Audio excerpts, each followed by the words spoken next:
नमस्कार, कैसे हैं आप सब लोग? सभी बहुत अच्छे होंगे। इससे पिछली वीडियो में हमने पढ़ा था कि कैसे अंग्रेज़ भारत में व्यापारी बनकर आए और यहाँ के शासक बन बैठे। अंग्रेज़ 1608 में हमारे देश में आए और वास्तविकता ये थी कि वो केवल और केवल व्यापार करने के उद्देश्य से ही भारत में आए थे। लेकिन क्या स्थिति परिस्थितियाँ बनी कि वह यहाँ के शासक बन बैठे, इसके संबंध में कुछ हमने पिछले अध्याय में पढ़ा। इस अध्याय में हम पढ़ेंगे ग्रामीण क्षेत्र पर शासन चलाना। अब जो अंग्रेज हैं वो ग्रामीण क्षेत्रों पर शासन कैसे चलाते हैं, क्या क्या योजनाएं बनाते हैं, क्योंकि भारत की जो संरचना है ग्रामीण संरचना, वो अंग्रेज़ों को समझना इतना सरल नहीं था।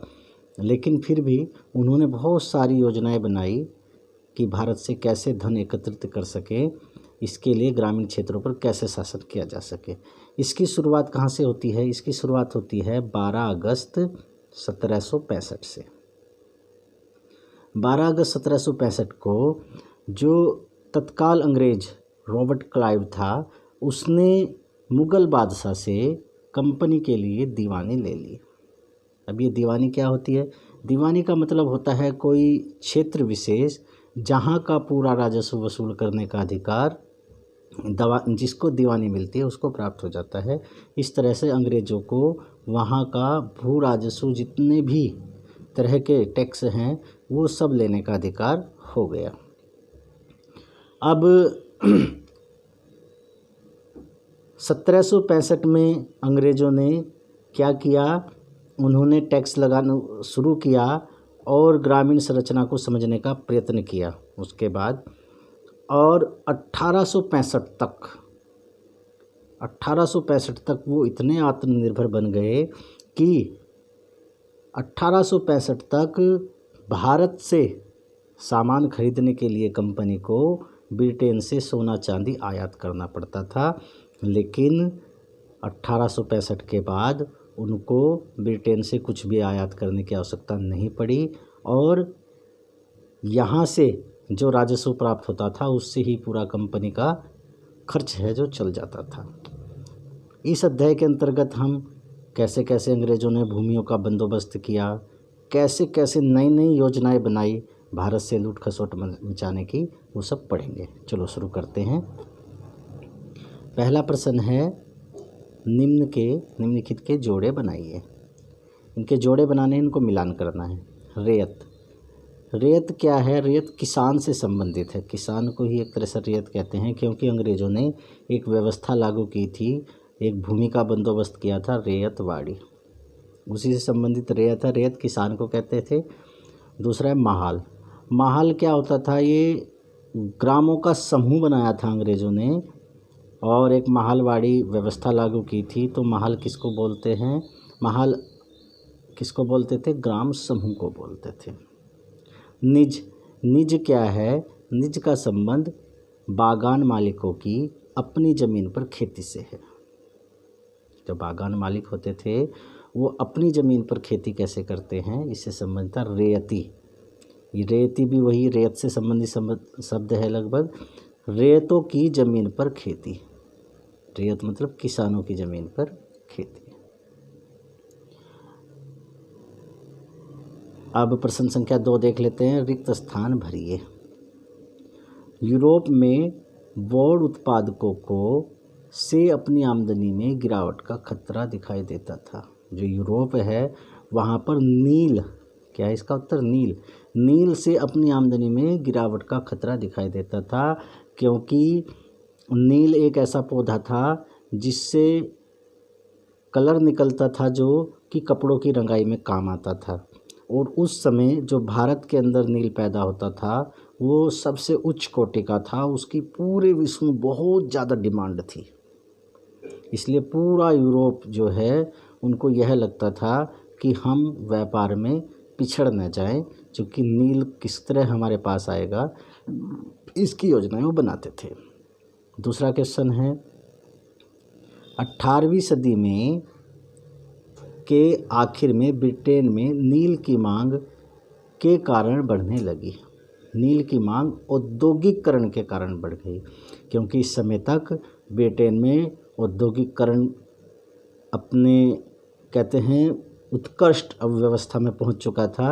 अब नील की डिमांड इतनी बढ़ गई कि अंग्रेज़ों ने भारत में ज़बरदस्ती नील की खेती करानी शुरू कर दी और यूरोप के बहुत सारे जो लोग हैं वो भी भारत के अंदर नील की खेती करने के लिए आने लगे, क्योंकि नील से उनको बड़ा बेनिफिट होता था नील उत्पादन से। अगला प्रश्न है, खालिस्तान की खोज से नील की अंतर्राष्ट्रीय मांग पर बुरा असर पड़ा। कृत्रिम रंग। अब 18वीं सदी के लास्ट तक जाने से क्या हो गया, कृत्रिम रंग की खोज हो गई। और जब कृत्रिम रंग की खोज हो गई तो जो नील की अंतर्राष्ट्रीय मांग थी वो क्या हो गई, उस पर बुरा असर पड़ा। अब नील की जो डिमांड पहले थी उतनी डिमांड नहीं रही। अगला प्रश्न है ग, चंपारण आंदोलन के खिलाफ था। चंपारण आंदोलन जहां महात्मा गांधी जी गए थे वही आंदोलन है। ये किसके खिलाफ था, नील बागान मालिकों के। जो नील बागान के मालिक थे वो वहाँ पर मजदूरों पर बहुत ज़्यादा अत्याचार किया करते थे। जो नील निकालना था वास्तव में एक बड़ी जटिल प्रक्रिया थी नील को निकालना। हम थोड़ी सी इसको देखेंगे। नील को निकालने के लिए क्या करते थे कुछ समझेंगे। इसमें कई तरह के कुंड बनाए जाते थे, ऐसे 3-4 कुंड बनते थे। यहाँ पर नील की पत्तियाँ जो पौधे होते थे उनको डाला जाता था, पानी के अंदर उनको डुबा कर रखा जाता था। फिर उन पत्तियों को छानकर उसको यहाँ पर लाया जाता था दूसरे कुंड में, यहाँ पर उसको गर्म करके, और उसको जो श्रमिक होता है वो इस नील के अंदर यानी कि आधा पेट तक डूबे हुए 8-8 घंटे तक इस हौद के अंदर रहता था। फिर यह प्रक्रिया आगे बढ़ती थी और आगे बढ़कर नील की लुगदी प्राप्त करके नील को सांचे में ढालकर ऐसे छोटे छोटे टुकड़ों में उसको बाज़ार में भेजने के लिए तैयार किया जाता था। तो जो नील बागान मालिक थे वो श्रमिकों पर बड़ा अत्याचार किया करते थे। इतना कठिन कार्य था, उसको भी वो बहुत सारे घंटों तक उनसे कराते थे और उसके बदले उनको जो धन मिलता था यानी कि जो मजदूरी मिलती थी वो भी बहुत कम थी। तो इसीलिए चंपारण में फिर आंदोलन हुआ। आगे प्रश्न संख्या 3। प्रश्न संख्या 3 क्या है, अस्थाई बंदोबस्त के मुख्य पहलुओं का वर्णन कीजिए। जो अस्थाई बंदोबस्त था वो क्या था, उसके क्या क्या मुख्य पहलू थे उसका वर्णन करना है। उत्तर देख लेते हैं। अस्थाई बंदोबस्त लॉर्ड कॉर्नवालिस ने 1793 में अस्थाई बंदोबस्त लागू किया।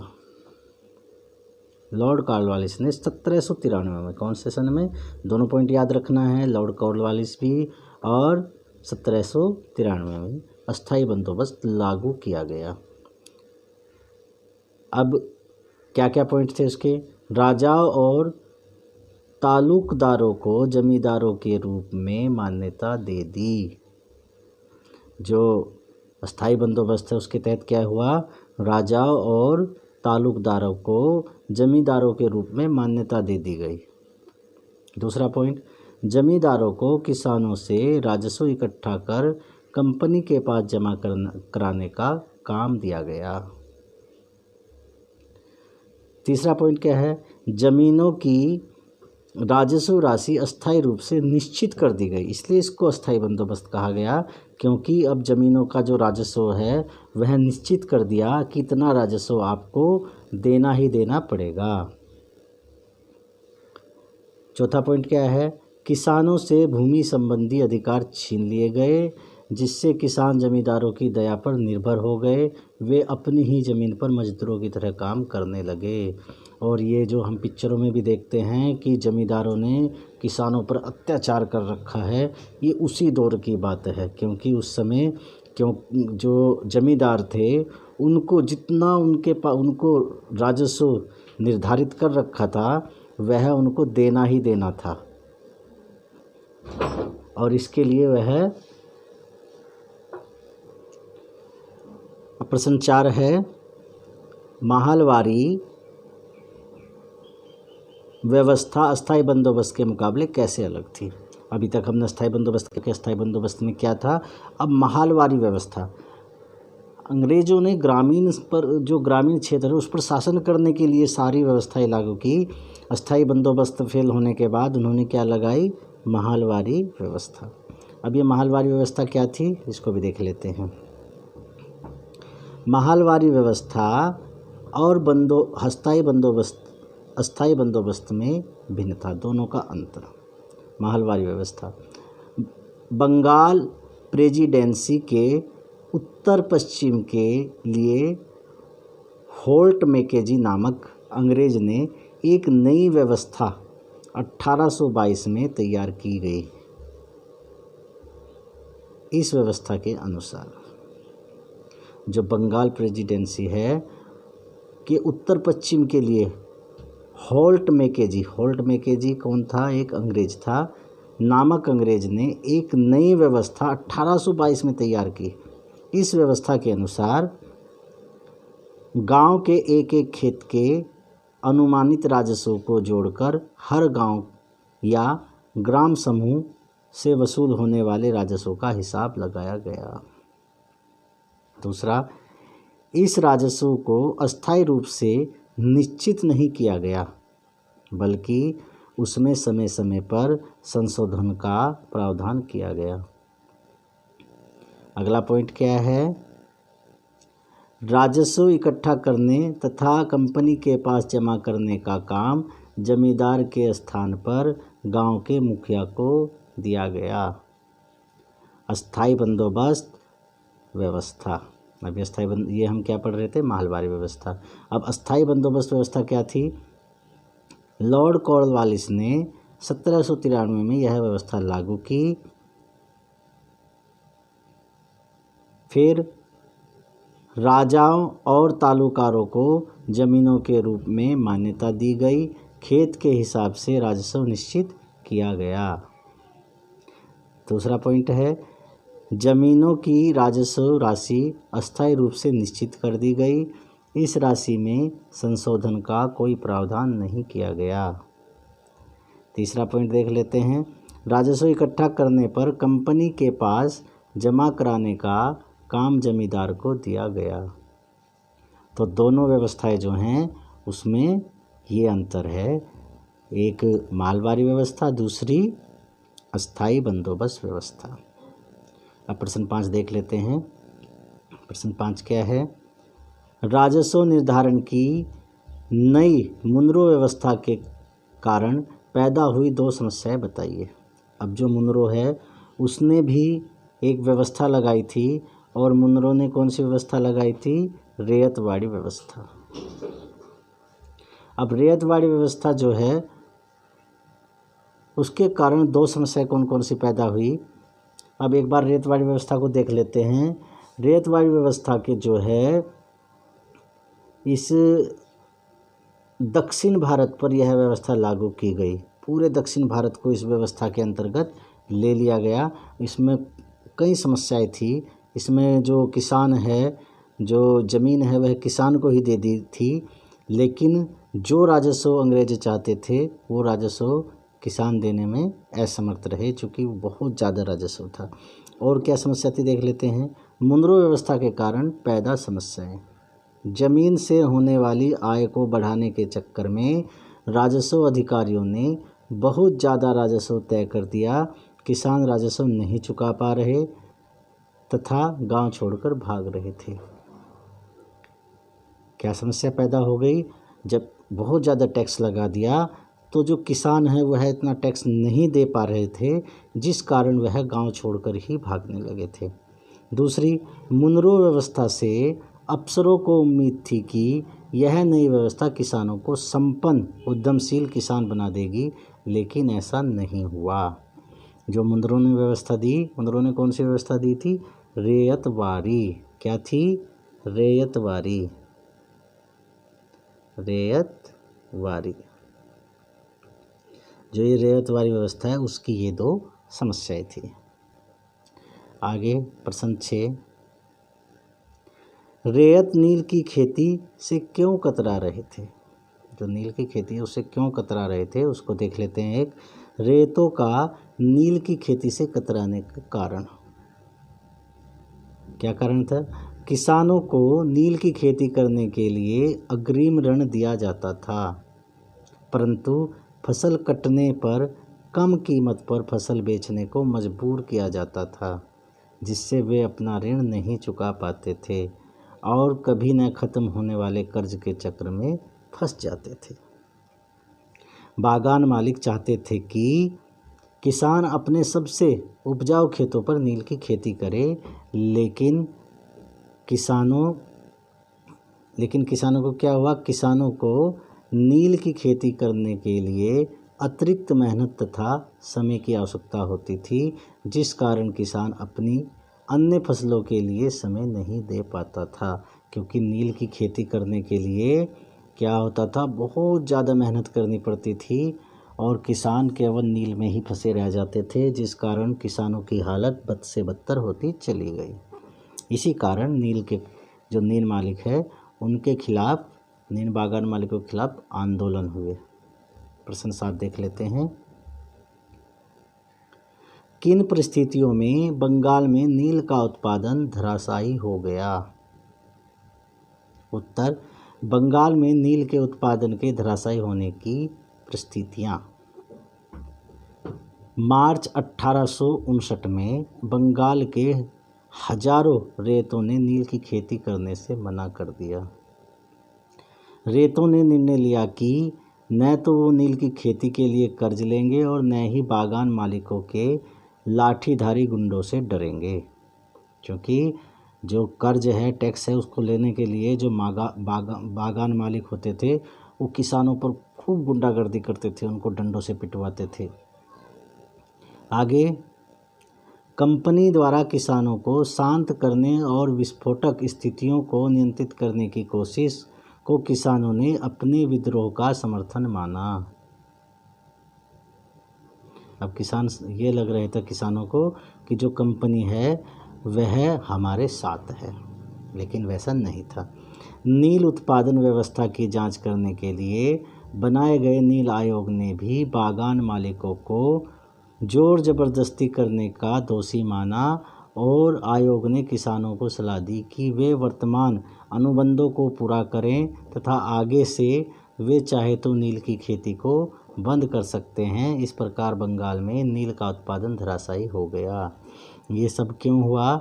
जब चंपारण में वहाँ के जो एक किसान थे वो, अच्छा ये बंगाल की बात हो रही, वो बिहार की बात थी, तो उसी समय बिहार में भी आंदोलन चल रहा था जहाँ पर महात्मा गांधी जी गए थे। आगे देख लेते हैं प्रश्न संख्या 8। चंपारण आंदोलन और महात्मा गांधी की भूमिका के बारे में और जानकारियाँ इकट्ठी करें। उत्तर है, अफ्रीका से वापसी के बाद गांधी जी चंपारण के नील उत्पादक किसानों के बीच उनकी समस्याओं को जानने के लिए पहुँचे। उनकी समस्याओं को जानने के लिए गांधी जी को किसने बुलाया था? वहाँ के ये घटना 1917 की है। कौन से सन की है? 1917 की है। तो जो बिहार के किसान थे जिसका नाम राजकुमार था, उन्होंने गांधी जी को वहाँ के किसानों की हालात देखने के लिए बुलाया था। गांधी जी नील उत्पादक किसानों के विरोध का समर्थन करने लगे। जो नील के उत्पादक किसान थे, वो जिस चीज़ का विरोध कर रहे थे, गांधी जी उनके साथ खड़े हो गए और वहाँ पर आंदोलन करने लगे। गांधी जी भारत में अपना पहला सत्याग्रह चंपारण से शुरू किया। गांधी जी ने भारत में अपना पहला सत्याग्रह चंपारण से शुरू किया, जो कि नील उत्पादक किसानों के समर्थन में बागान मालिकों के विरुद्ध था। ये महत्वपूर्ण प्रश्न है क्योंकि ये गांधी जी का भारत में पहला सत्याग्रह था। इससे पहले गांधी जी ने भारत में सत्याग्रह नहीं किया। ये 1917 में जो चंपारण है वहाँ पर गांधी जी ने पहला सत्याग्रह किया। आगे सरकार ने दमनकारी नीति अपनाई और गांधी जी को गिरफ्तार किया गया। अंत में सरकार को झुकना पड़ा और नील उत्पादक किसानों की जीत हुई तथा गांधी जी के सत्याग्रह का प्रयोग सफल हुआ और यहीं से गांधी जी जो है वो एक बड़े नेता के रूप में भारत में उभर गए। अब भारत में उनकी ख्याति एक नेता के रूप में फैल गई। अगला प्रश्न 9, भारत के शुरुआती चाय या कॉफ़ी बागानों का इतिहास देखें। ध्यान दें कि इन बागानों में काम करने वाले मजदूरों और नील के बागानों में काम करने वाले मजदूरों के जीवन में क्या समानताएं या फ़र्क है। उत्तर, चाय या कॉफ़ी बागानों तथा नील बागानों के मजदूरों के जीवन में समानताएं व अंतर। चाय बागानों में मजदूरों को अनुबंधों के आधार पर रखा जाता था, जबकि नील बागानों में ऐसा नहीं था। चाय या कॉफ़ी बागानों में काम होता था, जबकि नील बागानों में फसल कटाई या बुआई के समय अधिक काम होता था। चाय या कॉफ़ी बागानों में मजदूर अनुबंध की अवधि के दौरान बागानों से बाहर नहीं जा सकते थे, जबकि नील बागानों में ऐसा नहीं होता था। तो यह दोनों में अंतर था। और इस पाठ में हम इतने ही प्रश्न हैं जो हमने पढ़े हैं। कुछ महत्वपूर्ण चीज़ें हैं इस अध्याय के अंतर्गत, तो आप एक बार जो NCERT की बुक है उसमें जो अध्याय दिया है उसको भी पढ़ सकते हैं, ताकि कुछ भी चीज़ न छूटे। महत्वपूर्ण अध्याय है। ठीक है, अपना ध्यान रखिए और इस अध्याय को अच्छे से पढ़िए। जिन्होंने चैनल सब्सक्राइब नहीं किया वो चैनल को सब्सक्राइब कर लें, बेल आइकन का बटन दबा दें और वीडियो को लाइक भी करें। ठीक है, नमस्कार।